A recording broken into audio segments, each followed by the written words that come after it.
أعوذ بالله من الشيطان الرجيم. بسم الله الرحمن الرحيم. والضحى والليل إذا سجى ما ودعك ربك وما قلى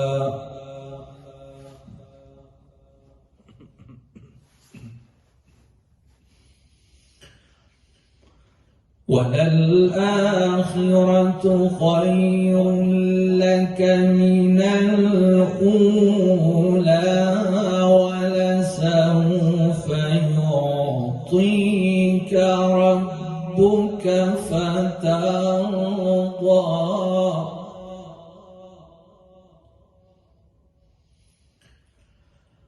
ألم يجدك يتيما فآوى ووجدك ضالا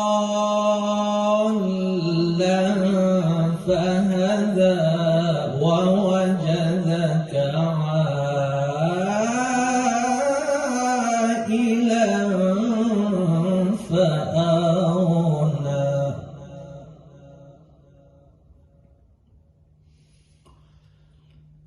فأما اليتيم فلا تقهر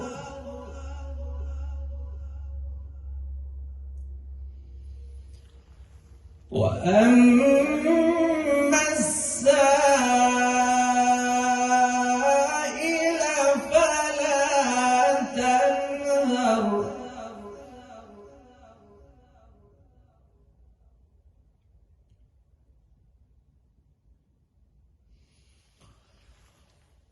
فأما اليتيم فلا تقهر وأما السائل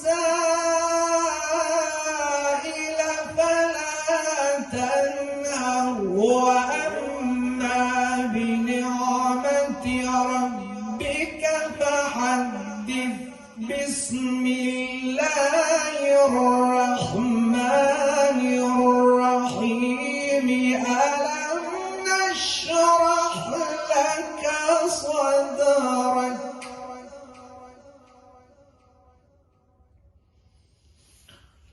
ووضعنا عنك وزرك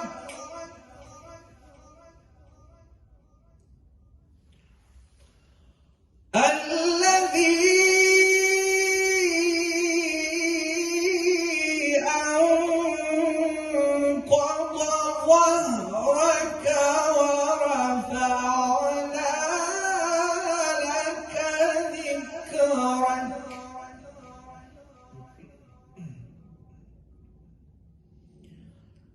فإن مع العسر يسرا إن مع العسر يسرا فإذا فرغت فانصب وإلى ربك فارغب.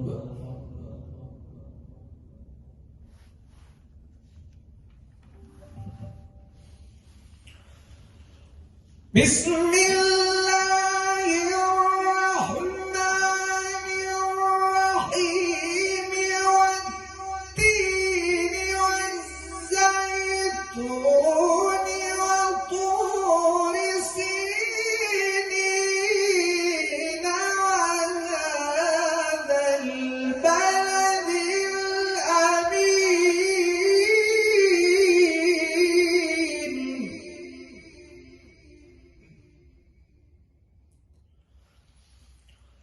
لقد خلقنا الإنسان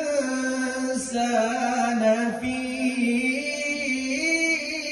أحسن تقويم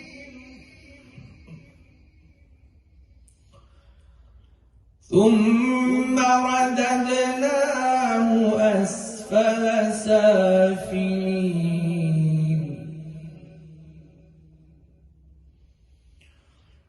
إلا الذين آمنوا وعملوا الصالحات فلهم أجر غير ممنون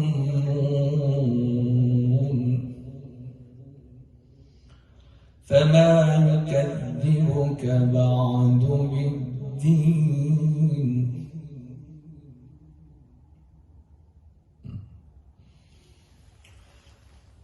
فما يكذبك بعد بالدين أليس الله بأحكم الحاكمين بسم الله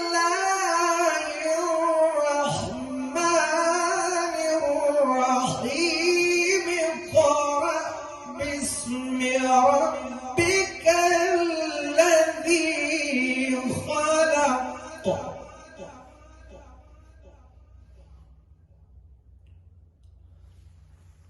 خلق الإنسان من علق اقرأ وربك الأكرم الذي علم بالقلم علم الإنسان ما لم يعلم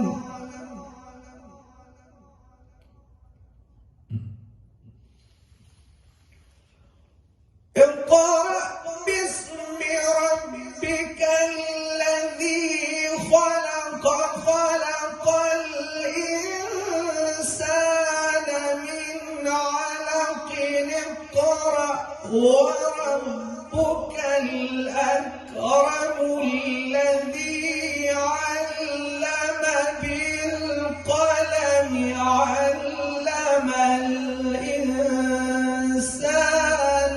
ما لم يعلم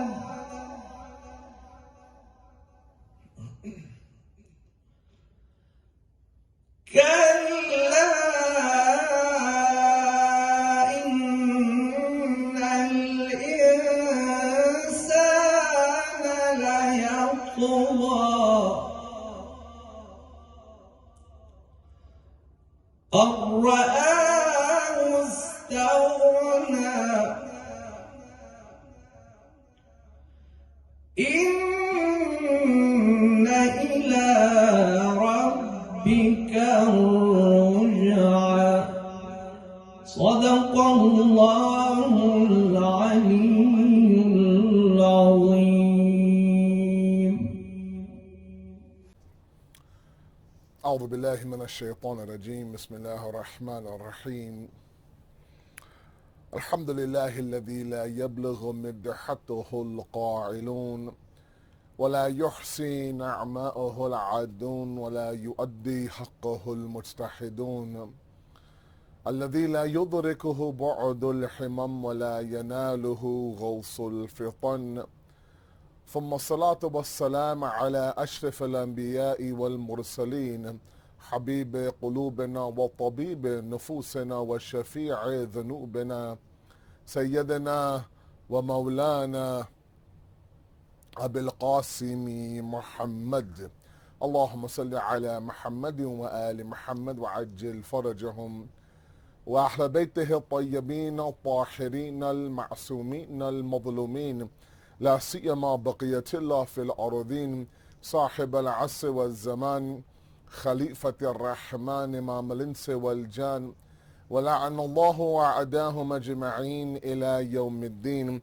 أما بعد، فقد قال الله وقوله الحق. بسم الله الرحمن الرحيم.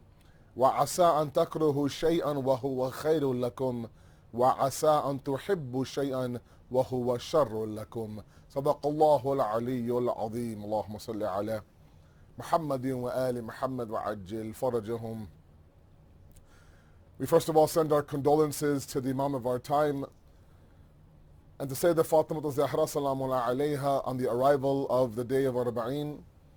We ask Allah subhanahu wa ta'ala to accept our grief, our gham, our tears, and to not give us any grief in this world, except for that of Ali Muhammad. We ask Allah to accept our salams and our ziyarats from far for Abu Abdullah al-Hussein. We're seeing the images out of Karbala and Najaf in Iraq right now. Many of our loved ones are right now there in Iraq. We pray for their safety return, inshallah.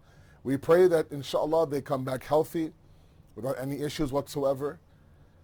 And we pray to Allah that, inshallah, next year we are all invited to either walk from Najaf to Karbala or to go and send our salams to Imam Hussein. Arbaeen is the announcement of the victory of the Ahlul Bayt during this entire saga of Karbala and Ashura. It's the reuniting of Zainab and Hussein.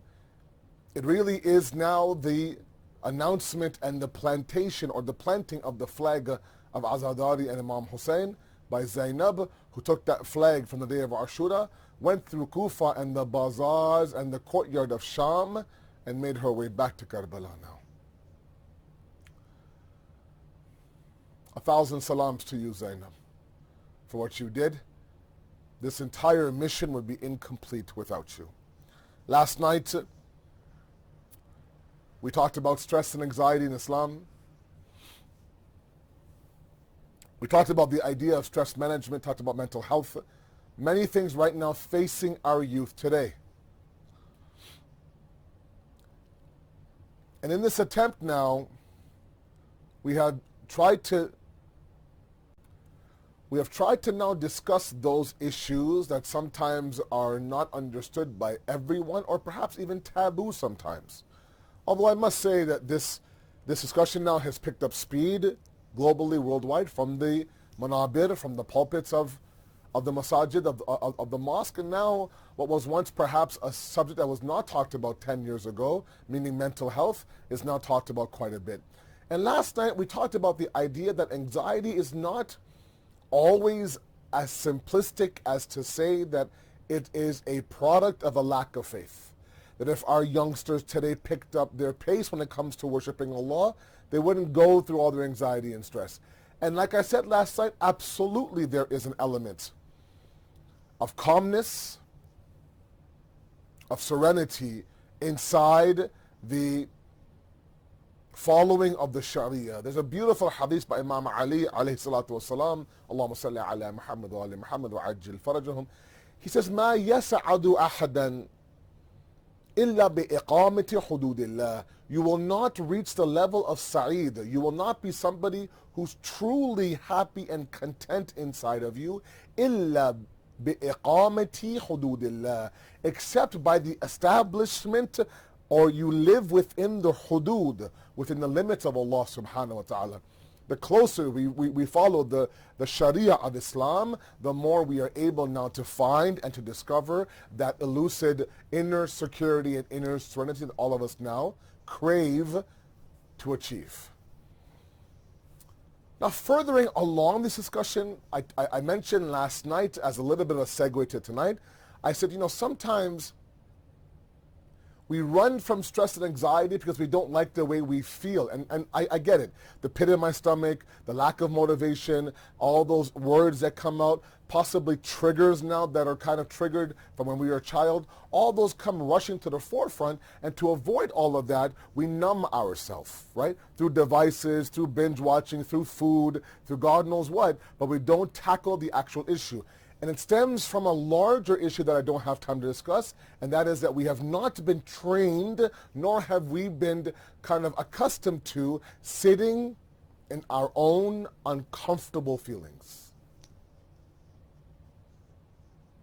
It's okay to be uncomfortable sometimes. To sit a little bit in discomfort is not the end of the world.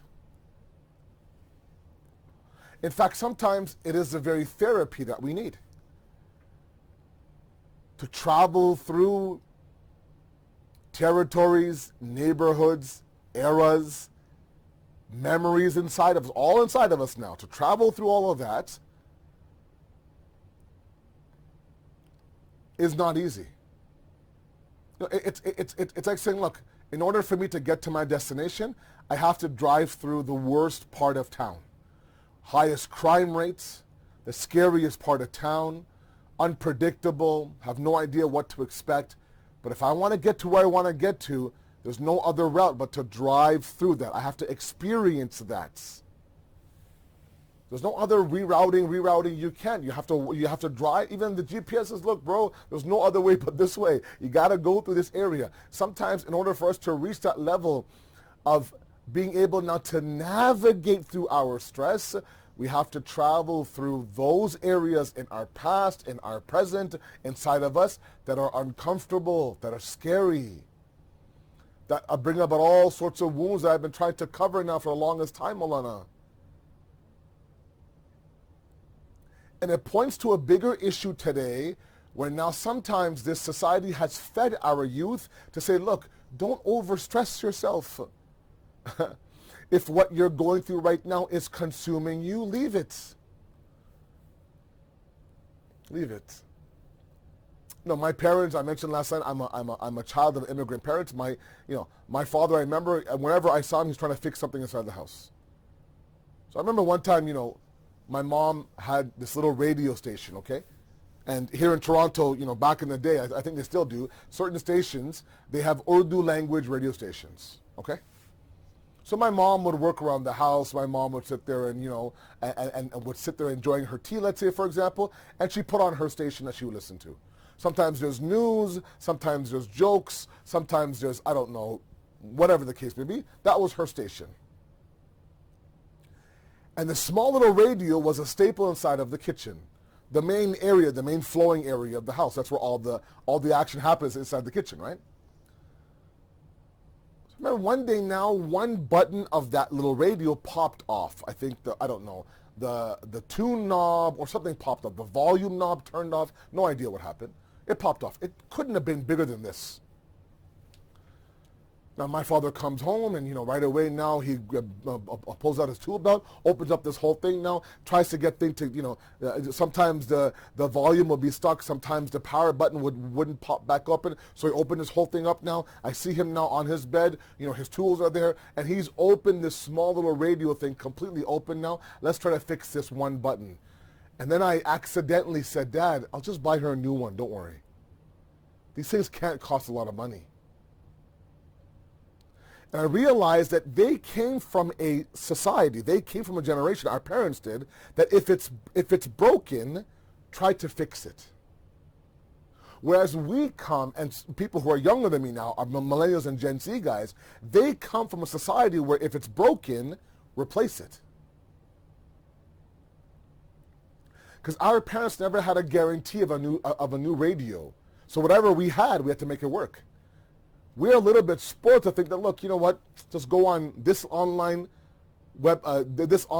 shopping app, click here. If you have the right membership, it'll be here in 24 hours. Boom, boom, boom. $12 later, you have a brand new radio. Forget the idea, okay, if you press this down a certain way or use a pen, press this button, then that button, it's going to work. No, look, a brand new radio, that's it. They were like, fix it, we will replace it. And that might work for electronics. It doesn't work for marriages, or jobs, or courses in university. But somehow this generation now is told, look, don't overstress yourself. Don't overdo it. If this course is too hard for you, if the workload is heavy, drop it, man. Don't worry about it. You can graduate in 6 years. Don't worry about it, instead of 4. Take it later. If, for example, this job now is stressing you out, you have a coworker that that isn't the best behaved. Every time I walk by her desk, oh my God, I just have this pit in my stomach. Every morning, that drive to work is nauseating for me. What do I do? If it was my parents' generation, they'll say, make it work. Who cares? You have a paying job. You're not there to make friends. Walk by her. It takes 10 seconds to walk by her cubicle and her desk. If you have this pit in your stomach, deal with it. Whereas this generation will say, look, if that's the case, bro, quit. Quit the work, man.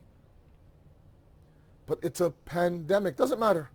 There's plenty of jobs out there. Quit and go. And then if the wife or the husband stresses you out, if the marriage in the beginning of the year is 3 months, 6 months, 8 months in, a lot of fighting, bickering, back and forth, habits that are annoying, if that's the case, look, don't stress yourself out, man. If your wife is stressing you out, just divorce her. If he's really that horrible of a guy, divorce him. You guys are young, you'll find somebody else, don't worry. But all this is being fed to our youth today. Don't overdo it. And so any instance of powering through, any instance of seeing something through, any instance of sitting in discomfort and yes, going through a storm to get to the sunshine isn't even an option on the table. It's not. You shouldn't have to put yourself through all that.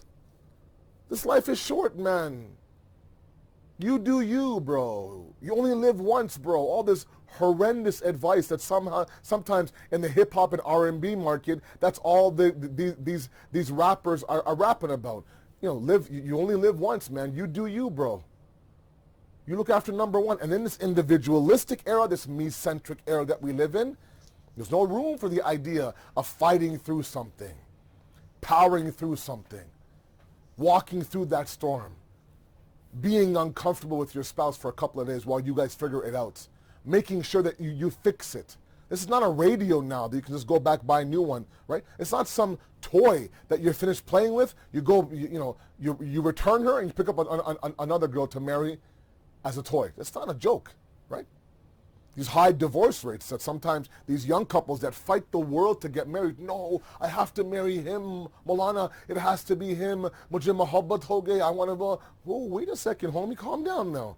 Just 1 second. Let's be logical about this. The whole world's saying bad idea, bad idea, bad idea. Don't get married. You guys are not on the same page. You guys aren't jiving. It's not a good vibe. No. It has to be her. It has to be him. If you won't do it, I'll do it myself. I'll find some random Molana. I'll get my nikah done, but it has to be her. Okay, bro. All right. Okay, son. All right, son. No problem, beta. We'll do the shadi. We'll do the wedding. No problem. 90 days in, divorce. What happened? You talk to them. Small things that can be easily fixed. But again, the idea is that I don't want to stress myself out. I never signed up for this stress. Did you think it's going to be all the honeymoon phase? For 30, 40 years of your marriage, it's going to be you and in the beaches of Hawaii? No. So yes, sometimes that coddling that our elders talk about when it comes to this youth generation is the idea that yes, they are not individuals who sometimes are accustomed to or even trained sometimes, to handle uncomfortable situations. So when something stresses you out, the first instinct is to run. The first instinct is to numb it. So you have something that's scarred, something that actually needs proper healing on your hand. What do? You stick a Band-Aid on it. Just stick a Band-Aid on it. A Band-Aid. Just stick it on it. Inshallah. Meanwhile, under the Band-Aid, it's getting worse and worse and worse. We think for a second that's 90 days into my marriage, the problem is her. The problem is him. When in reality, the problem is you, my man. If you're going to take that problem to marriage number 2, get a divorce there. Then number 3, until you fix it within yourself. And that's why the Quran says, the verse I read from the khutbah from Surah Baqarah, وَعَسَىٰ أَن تَكْرُهُ شَيْئًا وَهُوَ خَيْرٌ لَكُمْ. It could be that you despise something. It could be that something is not right for you. You're not comfortable with it. وَهُوَ خَيْرٌ لَكُمْ. It's actually very good for you. وَعَسَىٰ أَن تُحِبُّوا شَيْئًا وَهُوَ شَرٌّ لَكُمْ. It could be that you love something, you admire something, you adore something, but it's actually detrimental for you. So sometimes the measuring stick, the criteria, is not how you feel. I get a good vibe about this one. I'm going to stick with this job. She kind of gives off some good energy, man. I think it. Wait a second now. Hold on. Have you gone through the proper procedure and proper process? The first thing that we have to learn about handling stress management and all this idea of our anxiety in the deen is it's okay to be uncomfortable. It's okay to sit there and try to navigate through negative emotions, like anger, like regrets, like remorse, okay, like guilt.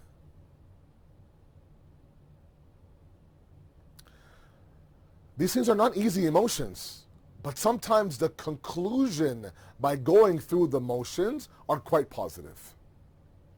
And like I said before, remember the example, you can't get to your GPS destination unless you drive through this very difficult and scary neighborhood. Sometimes we can't get to that level of me understanding myself to get to God until I go through some of my triggers and some of my emotions and those things that I've buried inside of me. Really, I hope it never comes back up. No. We have to now be able to face that. And one of the biggest problems is that we're not giving our youth the tools to be able to sit there and strive hard. So now they adopt an equation, and I say this everywhere I go because it is a universal issue. Doesn't matter if you're in Sydney or if you're in Tanzania or if you're in New York City. Sometimes there are those people who look for this equation that ease equals value. The easier it is, the more valuable it is. I have a job, I start at 10 a.m. I get off at 4 p.m. I have a 2-hour lunch. The boss is pretty chill. I get like 3 or 4 breaks. Okay? So I'm home, I leave my house at 9:45, there's no traffic that late in the morning, and I'm home by 4:30. In between, I get an hour and a half, 2-hour lunch, blah, blah, blah. And the workload is light. The people are nice, blah, blah, blah. I like this job. I like this job. Any sort of idea of, okay, do I need to kind of work harder, maybe go through some difficulty to get somewhere up that ladder? No, I'm good where I am. Ease equals value. Easy course in university? Yeah, I'm good where I am. I'm not going to change it. The moment that ease is removed, the moment you're asked now to struggle through something, a job, school, a marriage, it no longer has value. That's the equation sometimes that is presented to our youth today. Islam doesn't accept that equation. Islam has a completely different equation.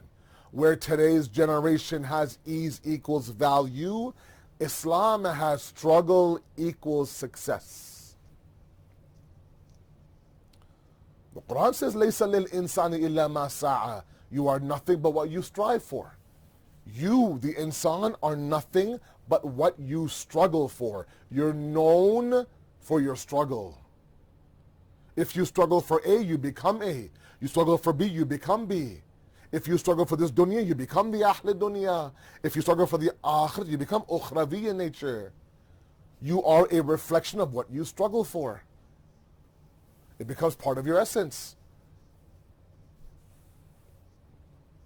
And if you want to be those لَعَلَّكُمْ تُفْلِحُونَ, you are be those who are amongst the successful ones, one of the equations from Surah Ma'idah, وَجَاهِدُ فِي سَبِيلِهِ, struggle on his path, strive on his path, work hard on his path, walk through the rainstorm. Don't always look for sunny patches. Embrace that hardship. Embrace that anxiety. Learn to sleep through that stress. Because sometimes it forces us to examine those things that have been buried inside of us, shoved down, compartmentalized inside some box. Sometimes it takes the darkness. Remember Nabi Yunus's example last night. It takes the darkness outside of us to understand the light inside of us. It takes the darkness outside of us to understand the light inside of us.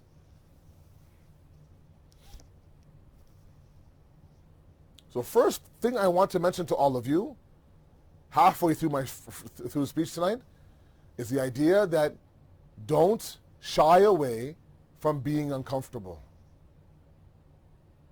Why is there such an emphasis on contemplation, tafakkur, tadabbur, introspection, self-thought? Why is that the case? Because it's not easy. It's very uncomfortable. Try it. My young guys out there listening to me, try it. Next time you're in the car by yourself, next time, I don't know, you're on the prayer mat by yourself, close everything out. No radio, nothing on, no Noha CD, nothing. No. Just you and the sound of the road. And drive for as long as you can. It becomes eerie after a while. You're like, whoa, man, this is weird. Let me just kind of blast a little bit of the Nohas, and I'm good. Okay? But from that contemplation, you end up accessing areas inside of you that normally would always be shut off for you. And you end up now discovering layers of yourself that you never knew you had. That's why it is vital that you surround yourself with people that will allow you this outlet. My young guys out there, everywhere I go, I talk about two very important things, okay? Number one is the circle of your influence. Who are you surrounding yourself around? Whether it be your boys or your BFFs or whatever the case may be, who are you spending your time with? Show me your friends, I will show you your future. The Prophet says that you will eventually adopt the deen. And here the deen means lifestyle of your friends. Literally, I've seen friends who start to dress alike. You know, everyone's wearing a trench coat, weird. Everyone has a man bun, again, weird, right? Everyone kind of dresses alike, talks alike, eats even the same things from the menu. They start to become one person. They'll watch a certain show, for example. They'll play a certain sport, for example. And that's just the reality of the effect of the circle around you. And depending on how old you are, that becomes your end-all and be-all. Your parents could say A. The circle will say the exact same thing, A. You'll ignore the parents. You'll listen to the circle. Baba, it's the exact same thing. Your parents literally just said the exact same thing. Yeah, but I don't want to listen to them. I want to listen to my friends. Those friends become an outlet for you. If you have the right people around you, God-fearing people, good-hearted people, human beings, people who are not toxic, people who don't bring out shaitan inside of you, people who remind you of God. What I mean by that is that they're good-hearted people with a solid base. Those are people who will help you get through your discomfort, not look to numb that with drugs or alcohol or, I don't know, binge watching. This season and that season, oh my God, there are people who can get through a 10-season show in 3 days. Holy smoly. How do you watch so much television? But all of it is to numb that pain. So who you surround yourself with is vital. Number two, spouse selection. If you have a good spouse, if you choose a spouse who will not only advise you to go through the storm, advise you to embrace the stress, but will actually be there beside you as you do it, becomes the number one outlet when you have a rough day. In fact, even before you can bring it to your lips, they're so in tune with you, they themselves can say, something's not right. What happened? Was there a conversation? Were you triggered by something? You want to talk about it? Let me grab some popcorn. Let me put on some coffee and just talk it out. Sometimes what my wife and I do is we journal. We write it out. I have my journal on the side. She has her journal. She's actually the one that introduced to me the idea of journaling. I used to be a writer when I was young. I used to write short stories. I used to write poetry. I stopped all that. I went from writing to reading. I became a reader in my house of life. And I lost the art of writing. I can text like a madman, but I can't write anymore. Until she said, look, she bought me a whole book, a whole notebook, a beautiful pencil pen. She says, look, on those days where things get overwhelming, and yes, I also get overwhelmed sometimes. So a lot happens. There's always something happening on my plate.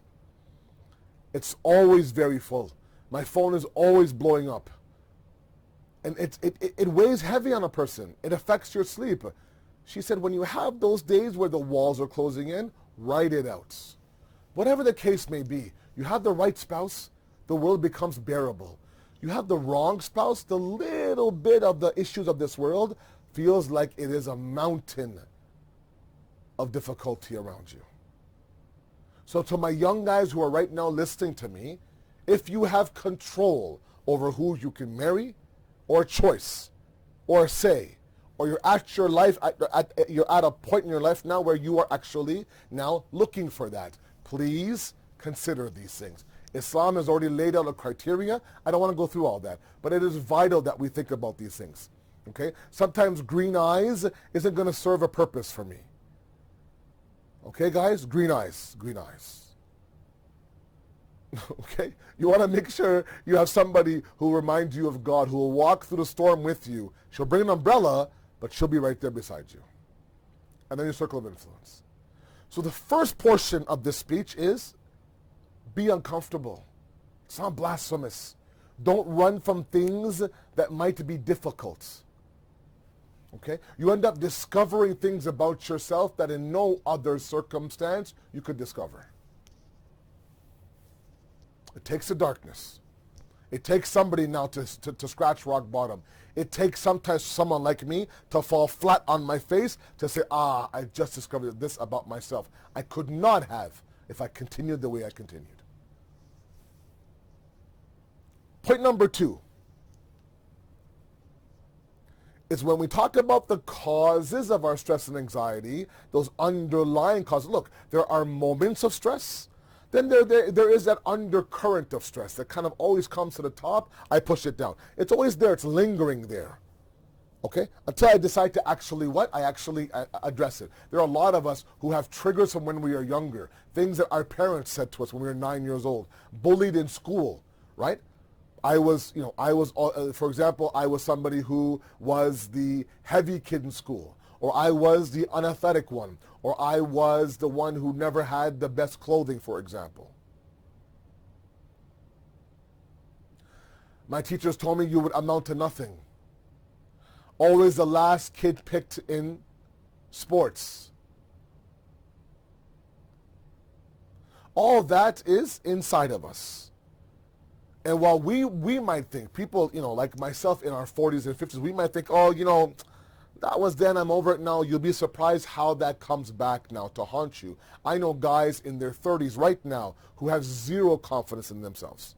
As fathers, as husbands, as employees, as servants of God, as anything. And when I break down the walls, I get to the deep-rooted source of all of it. It dates back to when they were a kid growing up. Their parents would say horrendous things to them. They were bullied up and down school. And all those voices now, every time something goes wrong, all those voices come back to say, see, I told you you were a loser. I told you you were nothing. I told you you will never be successful. I told you, my grade 4 teacher, my dad when he was upset, for example, the guys, in my class, all these things. And those voices came back. And now at 35, 36, I'm watching my kids go off the path, and it just confirms the bias. That I'm a loser of a father, I'm a loser of a husband, I'm a loser of an employee. Until we actually address those underlying issues. So I'm not talking about moments of stress. You had a bad day at work. I'm talking about those things that are always hovering above us. That when our mind is empty, it goes automatically to those things that are always there. Those are things that we have to now address. What are the causes of those things? The first cause that I want to mention tonight, and maybe we'll expand on that for the Prophet and Imam Hassan Shahadat coming up in about a week, I believe. The first of those causes is that we haven't let go of our past. And I want to address that very, very much so.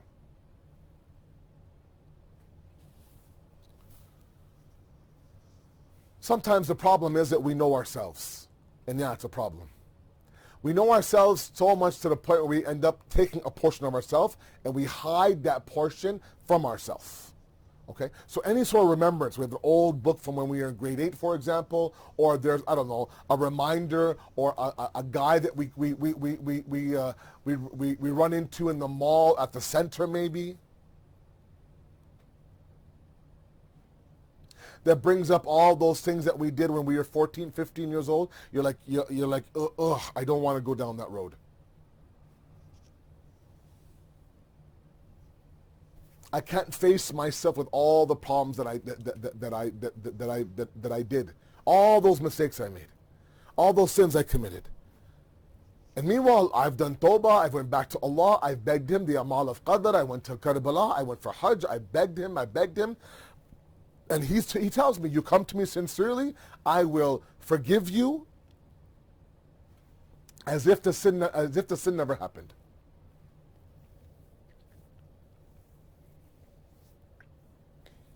As if the sin never happened. The problem is not God forgiving us. The problem is us forgiving us. He's forgiven us. Now, how do you know? How do you know? A huge question. How do I know, Sayyid Asad, that God has forgiven me? Will He send me a letter saying forgiven, big stamp, forgiven? No. Is there an app that I can check? Sins are now 0? No. There are signs. Okay? Signs within us.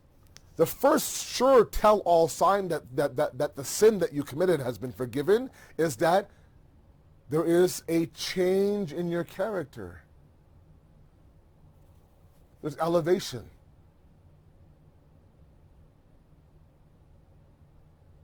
And because you've changed, you're no longer triggered to commit that same sin. Look, we have a sin, then we have the triggers of that sin. Correct? Cause and effect. Those causes are there, the effect is bound to happen. The problem is that people like me, I spend all my focus on the sin. I don't talk about the triggers. There are some people that when I'm with them, I sin all the time. So I'm with these group of people that they bring out the worst in me, they bring out the shaitan inside of me. I sin. On my way home, I'm banging my head against the wall. What's wrong with me? Why did I do that? What a horrible night. God, I'm sorry. God, I'm sorry. The next Friday night, I'm with the exact same people. And I sin again. I go back to God. After a while, it's like, bro, forget the sin for a second. Let's look at the triggers. There's a constant here. There'll come a moment now where you've identified the triggers, you've went back to Allah, begged Him for forgiveness, and it'll be such that you'll be in the presence of the triggers, but there'll be no sin attached to it. Otherwise, before, every single time that trigger was there, I would sin. The trigger was there, I would sin. Now I've begged Allah to forgive me. I've increased my worship, added a few du'as, a few nawafil. I'm really in tune with God. Me and God are at a good place. And the trigger hits. Uh-oh. That equals sin, right? Only now, no sin. No sin. Meaning every time you're with these people, for example, every time you're with these people, you end up backbiting about everybody and anybody in the community.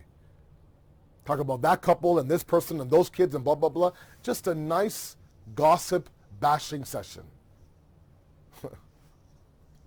And you would sit there, you would take part, you would listen, you would add your mirchi and masala, you would do all sorts of things, and you come home when you're alone and you feel bad that for 4 hours, I backbited about everybody in my community. And I enjoyed it. They're my boys. And you tell yourself, next time I'm not going to do it. Next time I'm not going to do it. The very next night, because really, what else is there to talk about but everybody else? It's a pretty boring gathering, right? I'm being sarcastic, by the way, here. Only now, you're in a gathering with the same people, and they start bashing this person and that person, and you do one of two things. Either you get up and you go for a walk, or you leave, or you try not to take part, or number two, you actually change the subject, and you get them off this subject, and you talk about cricket, or football, or rugby, or whatever the big sport there is in Sydney. You talk about the Australian Open, which happens in Melbourne, by the way, but not in Sydney. And I'm sorry to mention Melbourne to a Sydney community. Apparently, I don't want to insult anybody. Sydney is Sydney, Melbourne is Melbourne. I get it. I'm trying to learn the politics between these two cities. I'm a Canadian. Don't mind me. We are peace-loving people, right? We live in igloos and we ski ourselves to school and work, and that's it. We eat maple syrup all day. That's all we do. Right? I don't know the Sydney versus Melbourne game, but I'm learning. Inshallah, pray for me. So there are signs that God's forgiven us.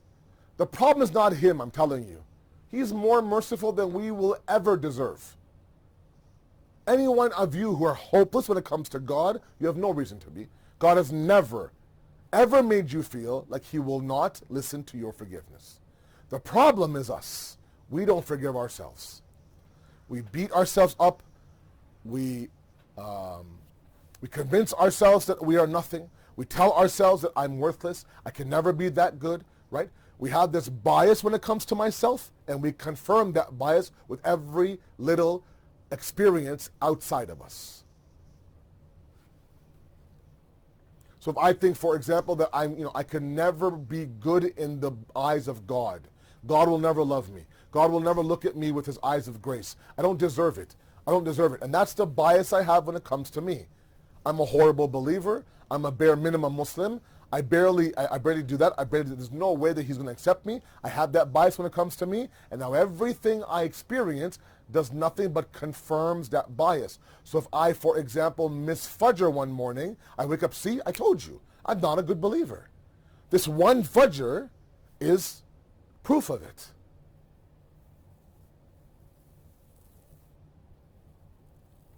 And we end up now being those people who think lower of ourselves than we actually are.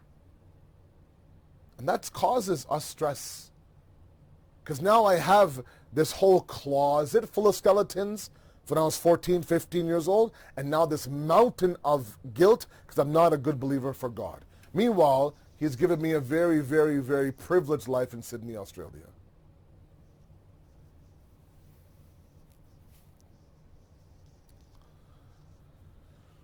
I don't know what it will take for us to begin to forgive ourselves. I don't know.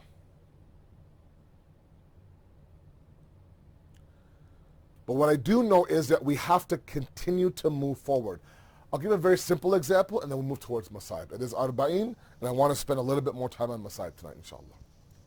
Before that, let's recite a nice loud salawat ala Muhammad wa ali Muhammad, please. Allahumma salli ala Muhammad wa ali Muhammad wa ajil farajahu.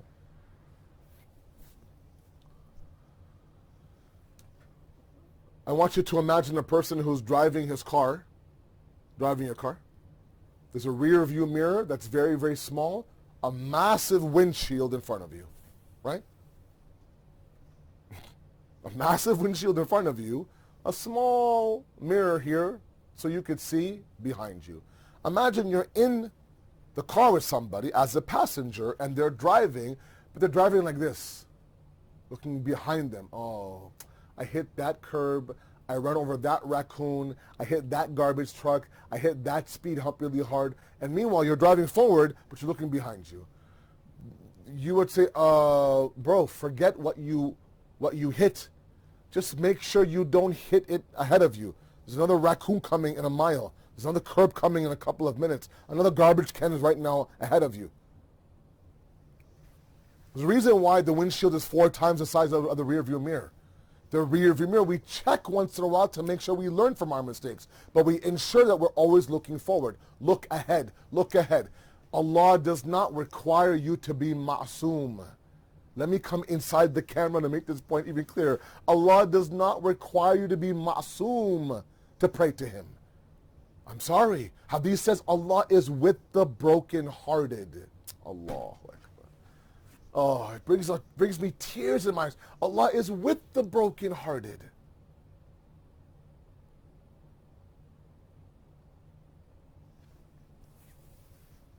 So please, there are many things in stress management that we have control over.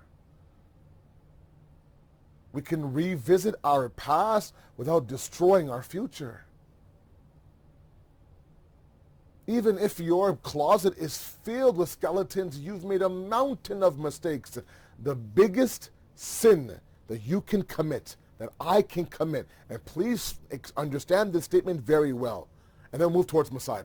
The biggest sin that you or I can commit is to convince ourselves that my past sins are more powerful than God's mercy.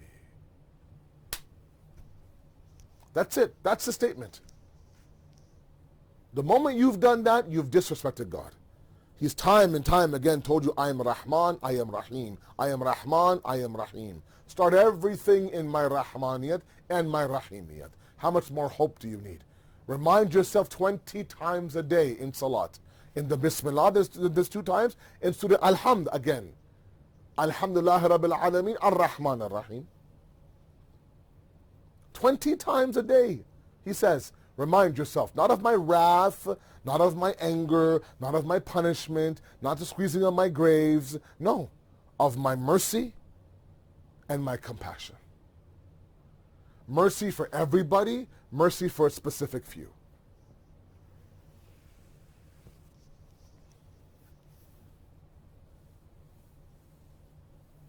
The days of Arbaeen, the Masaib of Arbaeen are heartbreaking. I mentioned last night to you that Yazid now has given his freedom to Imam Sajjad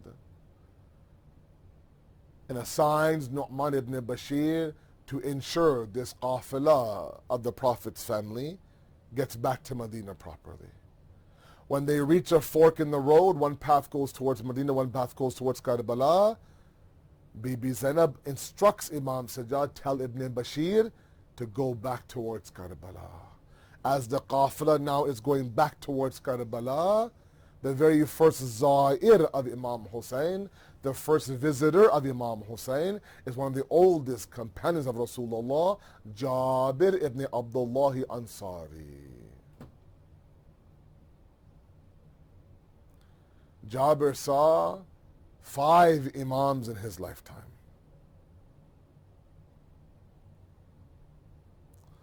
When he heard that his Mawla Hussein was killed on the plains of Karbala, he grabbed his servant Atika ibn Afwani and went towards Karbala.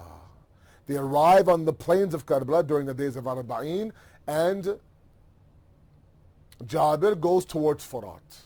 First thing he does, washes up, cleans himself, and comes and stands there in the middle of the desert and says, Atiqa, find me my Hussein's grave.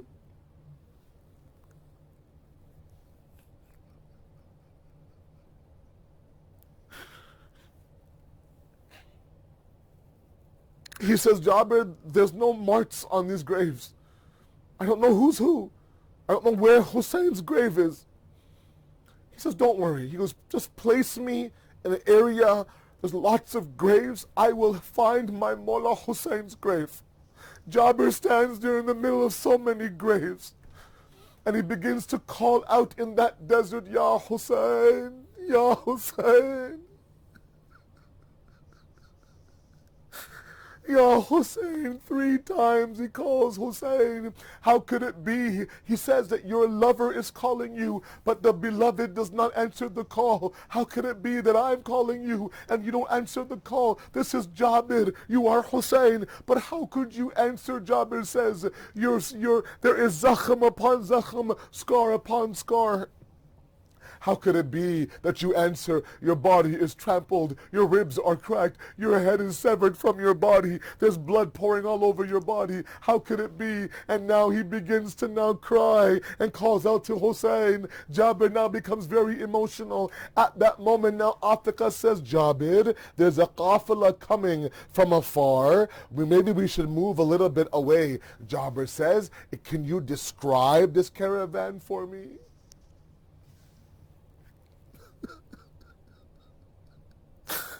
He says there's black flags everywhere. There are majority women who are dressed in black. Are there any men in this qafilah? Yes, there's one man, but he seems rather old. His back is bent. There's scars all over his neck and his wrists. As Jabir does not understand the description, take me towards this qafilah. Atika now takes him to the qafilah now. This man that he describes gets off the camel, gets off the horse now, stands in front of Jabir. Jabir says, oh man, I don't know who you are. Can you tell me who you are? Now this man picks up Jabir, says, Jabir, Ana Ali ibn al-Hussein. I am your fourth Imam, Imam Zain al-Abidin. You didn't recognize me. He says, Mawla, what is this that Atika has described me? He says that your beard is white, your back is bent. He goes, there's scars all over your neck and your wrist. At that moment, Jabir and Imam Sajjad embrace. They cry for a very long time. Jabir, do you know what they did to us on the day of Ashura? Do you know how they killed my father Hussein? Do you know what they did to Ali Akbar, to my Abbas, to Ali Asghar? And he began to tell the Masa'ib of the day of Ashura. Imagine Imam Sajjad's heart. For the first time, he's meeting somebody that he loves and he knows. He's pouring out all his grief onto him. They begin to cry and lament and cry and lament.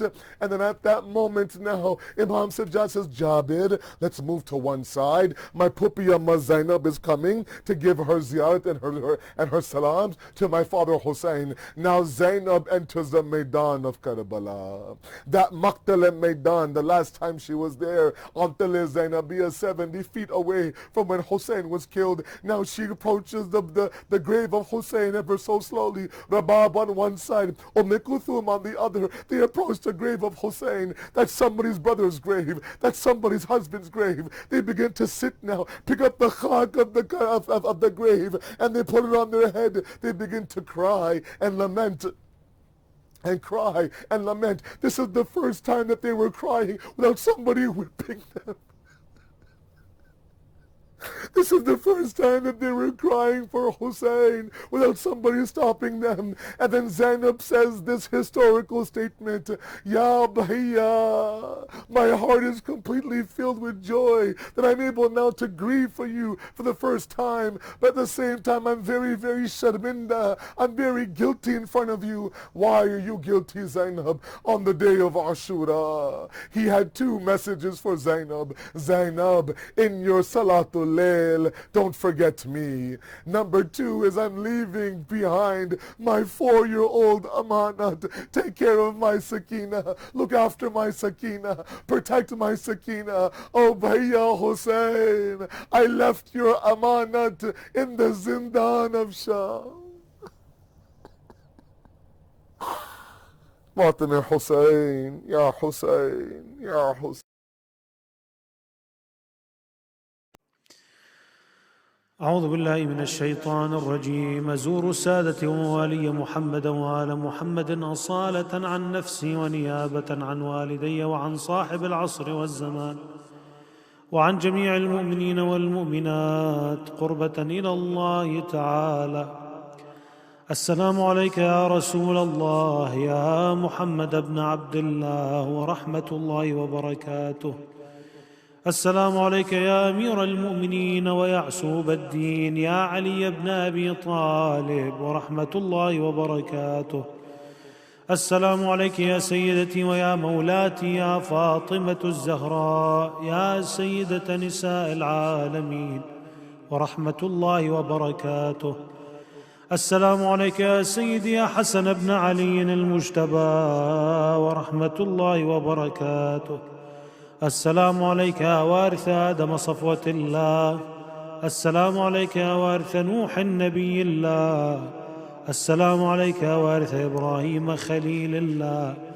السلام عليك يا وارث موسى كليم الله. السلام عليك يا وارث عيسى روح الله. السلام عليك يا وارث محمد حبيب الله. السلام عليك يا وارث أمير المؤمنين عليه السلام. السلام عليك يا ابن محمد المصطفى. السلام عليك يا ابن علي المرتضى.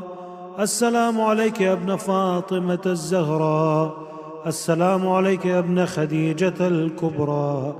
السلام عليك يا آثار الله وابن آثاره والوتر الموتور.